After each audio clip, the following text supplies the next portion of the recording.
Oh my god, is she a YouTube influencer? You've probably seen that meme. Real talk though, how the hell do girls get their hair like that? I am just not one of those girls. Like, I don't know how we do it. Look, I look like an egg. Yeah. Hello and welcome back to my channel. You know, my grandma has messaged me like on multiple occasions to tell me when she's watched a video of mine that I touch my hair too much. Did you know that? She's like, yeah, but you just, you know, you just touch your hair a little bit too much. And I'm like,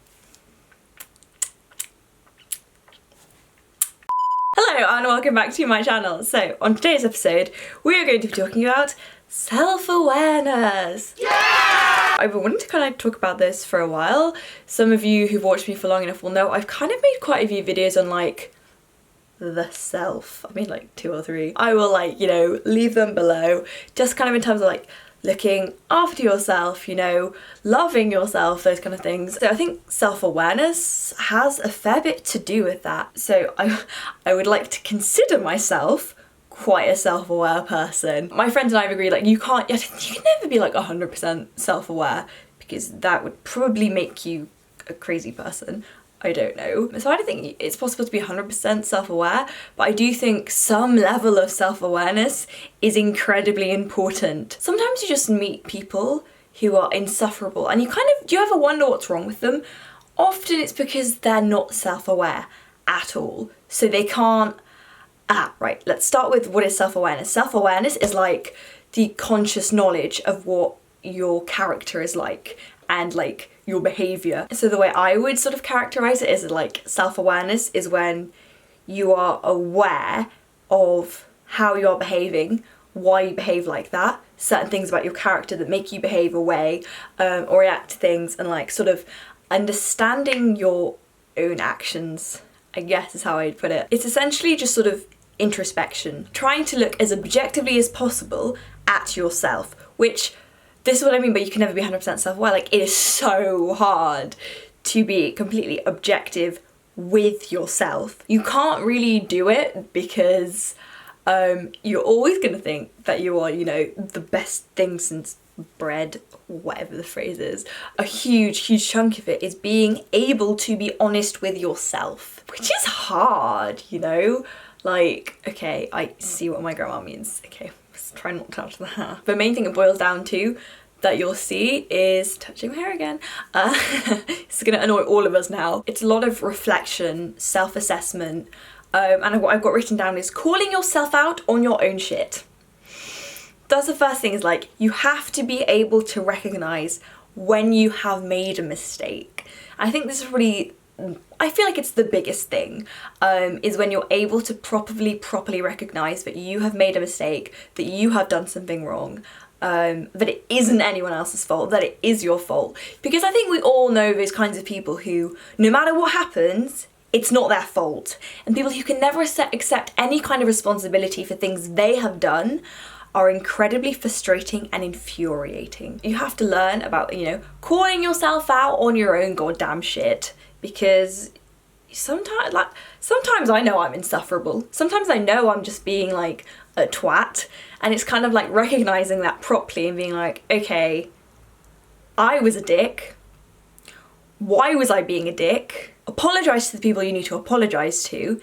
Like admitting it to other people, I think is also hard. Like sort of saying, hi, sorry I was being a massive cunt to you the other day.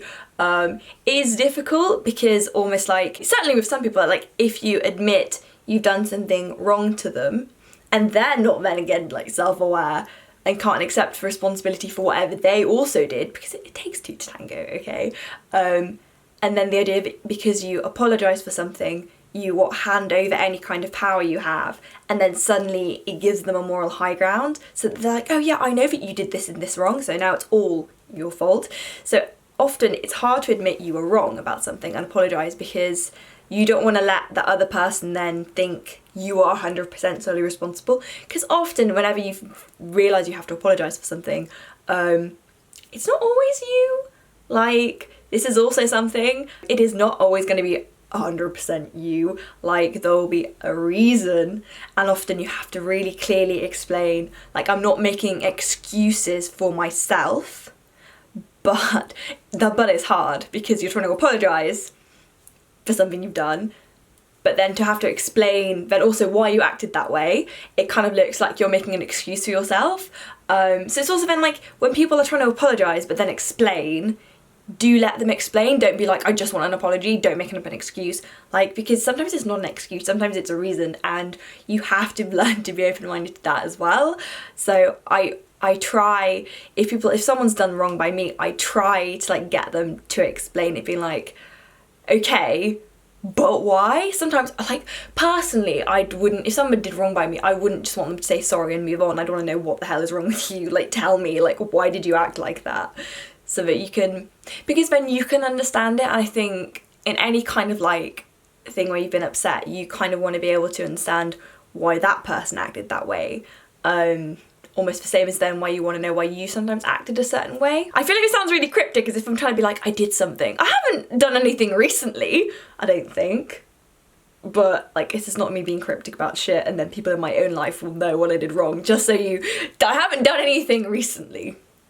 It's kind of also recognising sort of flaws in yourself. So kind of realising that you're incredibly like hot-tempered, or realising that you jump to conclusions, or realising that you know, make up an end of the world scenario straight away, or like, it's sort of recognising things that can make you behave in like ways that maybe you wouldn't want to, or like that isn't a reflection of the best version of yourself that you want to be. It's about trying to learn that you're not perfect. And obviously people are going, but of course I know I'm not perfect. I'm like, yes, but you have to look at it more than just being like, obviously I know I'm not perfect, and then moving on. Like, you have to recognise what your flaws are. Like, for me, I can, if something goes wrong, I do get incredibly like emotional about it. So it's kind of like realising that I'm acting that way and then calming myself down, because I know that's not the best way to deal with a situation. Like, I can get flustered so easily. So part of me is like learning to like realise what is happening, because the moment you feel like you realise something like that, you suddenly have much more control of that situation. And as somebody who has quite a lot of anxiety, that is really important, because a lot of it is to do with like a feeling like a loss of control. So kind of psychoanalysing yourself is really helpful, because then you know what the fuck is going on in your own brain. Okay, so first recap: recognising your flaws, apologising for stuff, but then like trying to be like, I'm not making excuses, but this is why this happened, and this is why you did this, and this is why I did this. And I feel, for me, a lot myself being able to be more and more self-aware, it's also it's something that other people pointed out to me. I didn't realise I was really doing it. Like, other people were like, yeah, you're really a self-aware person. I'm like, what's this? I don't know what this is. And then realising, oh yeah, I do that. So it's basically a lot of psychoanalysing yourself. I know I do literature, like I spend a lot of time psychoanalysing characters, and then, you know, also people I know. That was one of our favourite things to do. I really enjoy doing that and trying to figure out why other people have acted certain ways, whether positively or negatively. You kind of want to know, okay, but why did they react like that? Why did they do that? Why is that what they said? Why is that their train of thought rather than this? Or like, why has this happened rather than this? Or why has, like, you know, trying to figure stuff out with other people and then using that skill set really to like reflect it on you, which is why I'm saying it's quite hard to like try and do this like objectively, try and look at yourself, almost like trying to disassociate, almost in a way of being like, okay, now you're going to analyse this interaction and what the hell happened here, because it's kind of like that. It's that self-reflection and sort of self-psychoanalysis, where you're trying to figure out what it is about yourself that made you do a certain thing. But here's one, like, why did I start YouTube? I know it's because of the fact that I was bored, I needed attention, and I needed a creative outlet. Those three things work really well together in YouTube. So it's kind of like looking at different aspects of yourself. Obviously, more recent ones are the more useful ones, but I think, you know, psychoanalysing your past self is always fun too. And then hella cringe when you're like, why did I do that? Oh, that's why I did that. Why the hell did I do that then? And also realising if you've made a mistake in the past, just kind of looking at it and really, really trying to understand it. Also trying to understand it from other people's points of view, and almost trying to have to psychoanalyse them a little bit to understand why they perceived something the way they did. And I think evaluating yourself and your actions, certainly more your actions than anything. Like, I'm not saying evaluate what you look like, anything like what you look like or what, because it's interesting. It's not about your physical being at all. Like it's nothing to do with what you look like. It's everything to do with who you are, in terms of how you act. So it kind of really works well in terms of understanding and mediating your own behaviour. For me anyway, I think this is kind of hard to talk about, or like I definitely feel like I'll make it sound too simplistic, because it kind of comes as second nature to me, or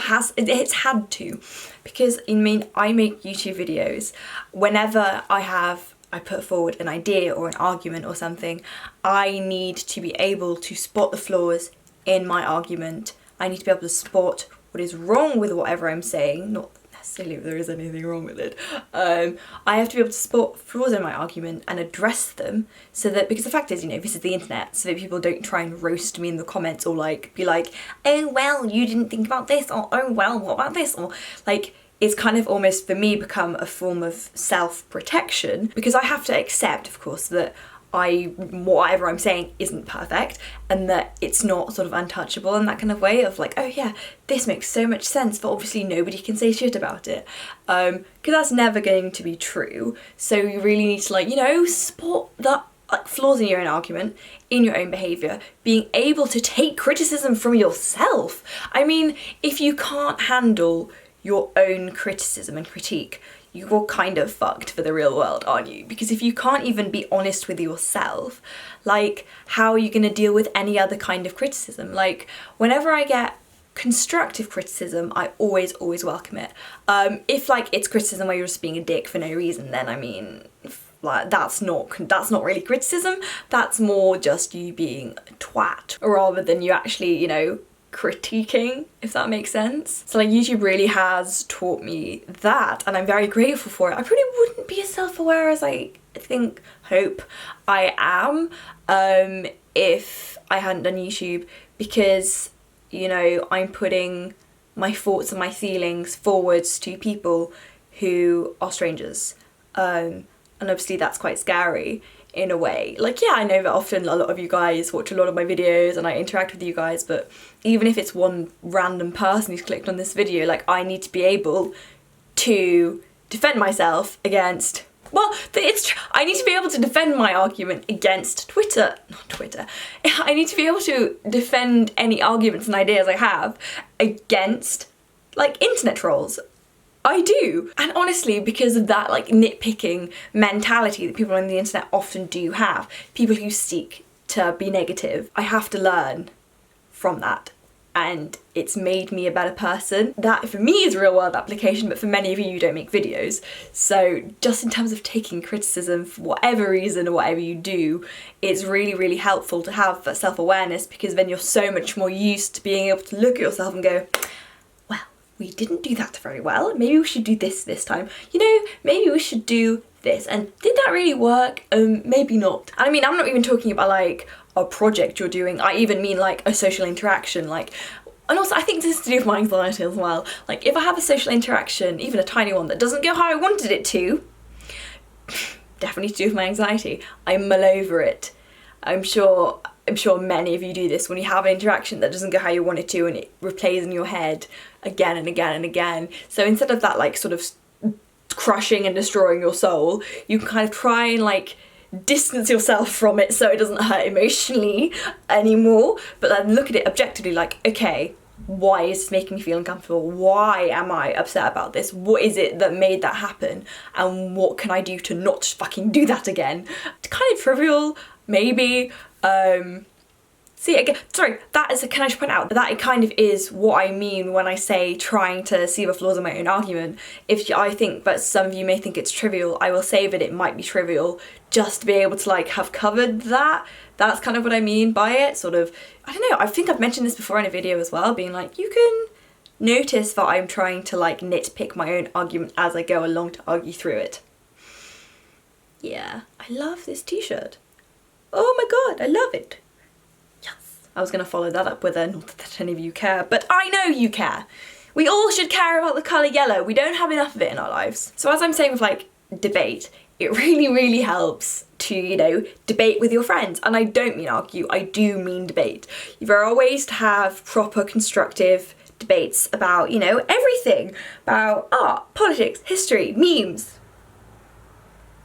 You should debate because you learn so much from it as a skill. You learn to be so much more respectful of other people's opinions, even if you don't agree with it. Learning how to, like, it's just, debating is important. Not that I've ever been like a debating society or anything like that, but I did like a summer abroad, and a lot of my friends, you know, a lot of them did it, and you can kind of almost see that then in other conversations you'd have with them, that their brains were functioning almost differently to mine because they're so much more used to learning how to debate. So it's really then frustrating with me when I'm with people who, if it's more of an argument, I try and be more debatey about it, but then they take the tactic of just being twats.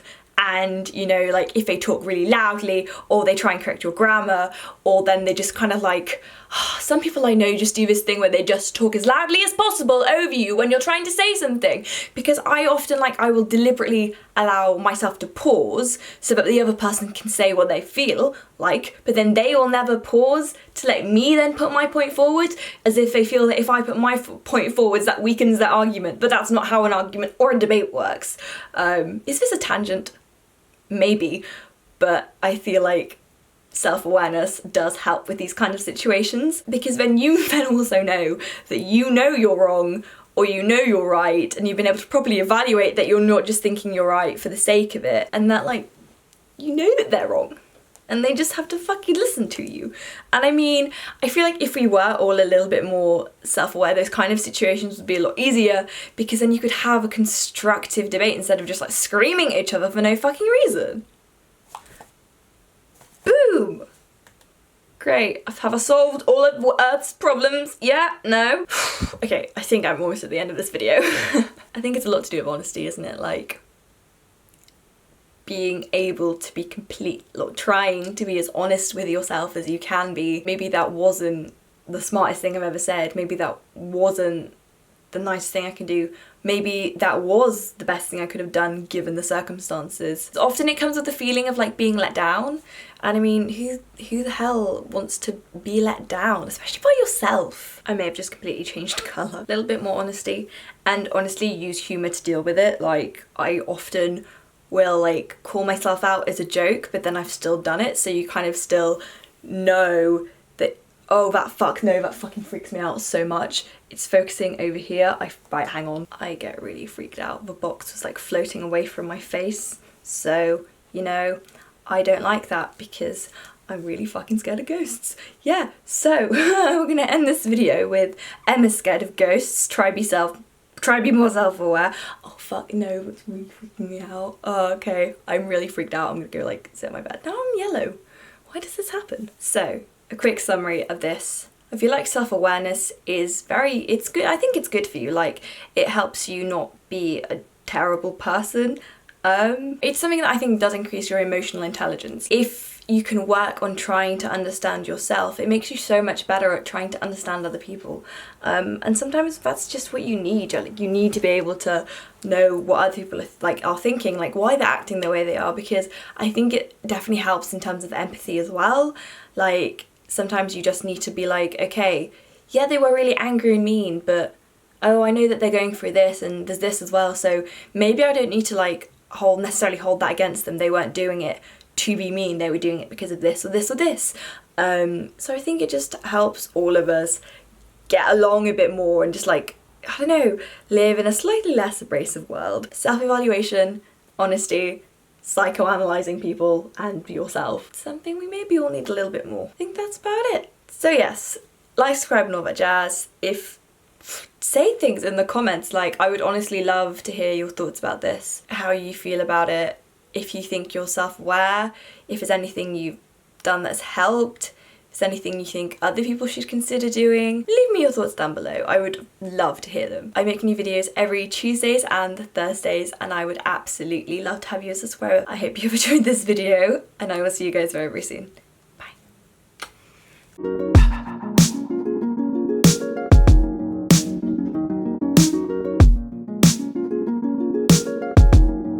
There is a plane very close. and kind of looks like it's going the wrong way. I was going to follow with that awareness. You have to, I know I'm doing the hair thing,